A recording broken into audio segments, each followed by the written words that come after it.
Some of those daffodils are really sort of fighting to open their heads up at the moment, aren't they? But in fact, if you're thinking about heading out for a stroll today and taking in some of your local beauty spots, you may well find that a lot of them are ruined these days by litter. Yeah, one group of volunteers says that they've filled hundreds of bin bags with the rubbish collected just from a set of lakes in North Warwickshire. Amy Cole's been to find out more. Take a look at this. There are 74 bags of rubbish along here, including some larger items such as this children's trike. It was all collected over the weekend. But look, there are all these white bags of rubbish too, and that was all collected 5 weeks ago and it's still to be disposed of. What's going on? Beavering away along Lee Marston Lakes is a small army of litter pickers. Well, they told me this was a rubbish story and they weren't wrong. It's everywhere. Phil, you're up to your eyeballs in this stuff. Yeah. Where's it all coming from? We've certainly got our work cut out. It's coming, we feel, from upstream because the River Tame, when you go back up there, you know, it really comes down, careers into these lakes and it comes onto this peninsula here. But it's of biblical proportions, as you can see. It's a worthy cause because of the nature, all the wildlife we get here. The Tamworth Cool, that stands for Collecting Our Own Litter, pickers got together a couple of years ago. Over time, they say the density of rubbish has worsened and it's frightening. Seeing all this rubbish, how does it make you feel? Angry, very angry and very sad, because if I was part of the wildlife that was living round here, it's just shocking. I feel so sorry for it. Lee Marston Lakes is managed by the Environment Agency, which the group says it's complained to on numerous occasions. Well, the Environment Agency have a duty to protect these lakes from the detritus and the pollution that's on the shore. As far as I can see, they are not doing their job properly. That is my opinion only. But simply to allow this lot to have accumulated over several decades, it would appear, that surely is a failure of duty from a public body. The Environment Agency says Lee Marston is downstream of the Birmingham and Black Country conurbations, and as a result, litter can often collect when high flows wash it from the river systems. It adds that it supports litter-picking groups. It supplied these two skips over the weekend. This is some of the weird and wonderful today. Wow, we've got a football, we've got Ganesh there, tractor. Most worrying of all is the needles. What do you think about all this on a serious note? Well, it's just an environmental disaster zone, quite frankly. I've been litter picking for 4.5 years and I have never ever seen anything quite like this in my entire life. The litter pickers say they'll keep going, but want those in charge to do something about the endless stream of rubbish. Amy Cole, BBC News. It's really grim looking at all of that, isn't it? And Helen Bingham from Keep Britain Tidy is here to tell us more about it. I suppose you're on the front line of all of this day after day, so none of that's going to be of any great surprise to you. Not really, no. Sadly, it's a reality for most communities in the country. Yeah, are lakes particularly vulnerable to this kind of discarded rubbish? Any waterway, because litter blows in or people drop things in there or it just travels into our waterways and, then it just accumulates. Do you get really annoyed when you're out and about and you see stuff just chucked? Yes, very. Yeah. I must admit, I thought of investing in one of those pick-up stick things because you don't want to use your bare hands to pick some stuff up, but you see so much. Is it worse now, do you think? Is it getting bad or is it just my experience? I think it's not getting significantly worse, but it's not getting better, and that's obviously the thing we're interested in, is making it better.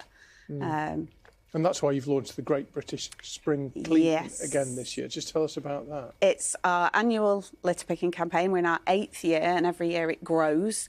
Last year we had about just under 500,000 volunteers taking part, and it's a really fantastic campaign, a very positive campaign. Is it on one particular day, one particular week? It starts next Friday and it runs through to April the 2nd. Right.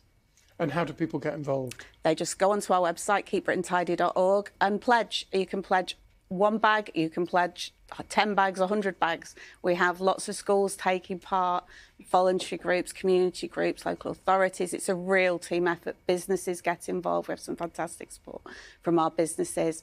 And it's a real collective effort. I do not understand the psychology of just dumping your rubbish out in the countryside.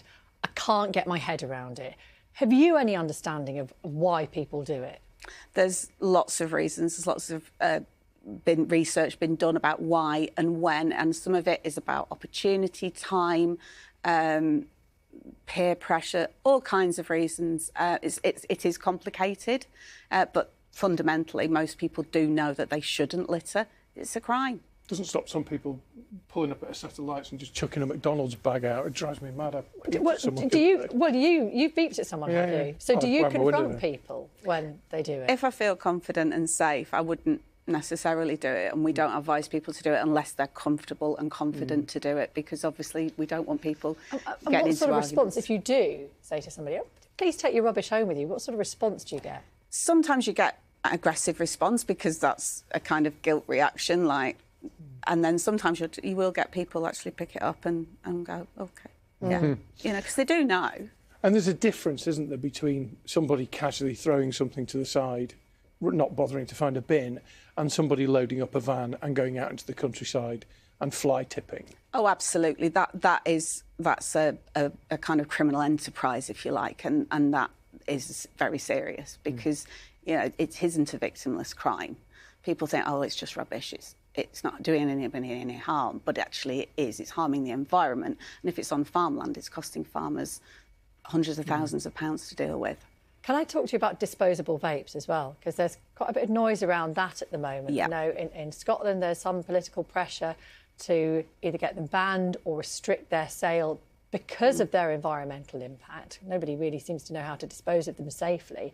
There's also a bit of a movement here. An MP in the House of Commons this week introduced a 10-minute bill talking about banning disposable vapes, partly for that reason. Yeah. Have you seen more of them? Is it more of an issue now in the last couple of years? Yeah, there's always different forms of litter. During the pandemic, we saw a PPE litter, which had never happened before.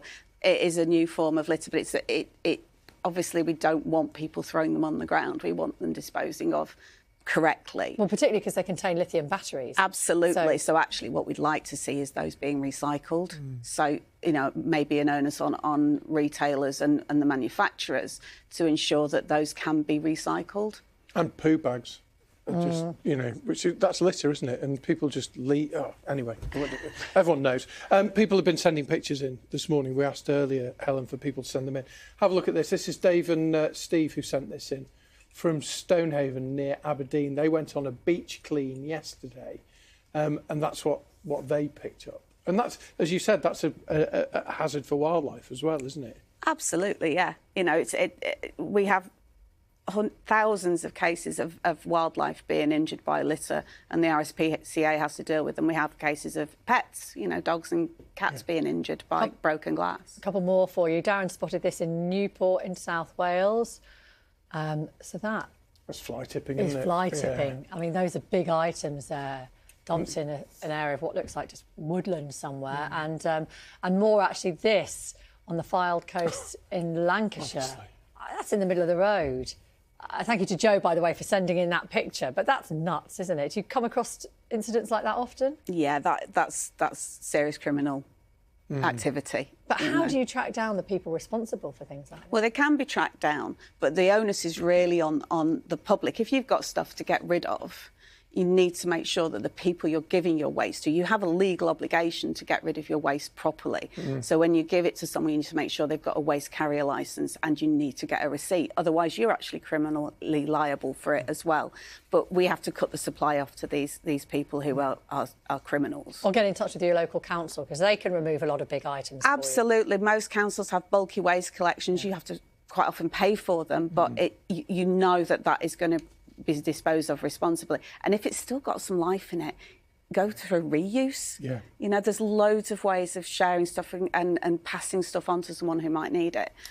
KeepBritainTidy.org was the website you said, wasn't it? Was. And that's where you can find out more about the Great British Spring Clean. Thank you, Helen. Thank you.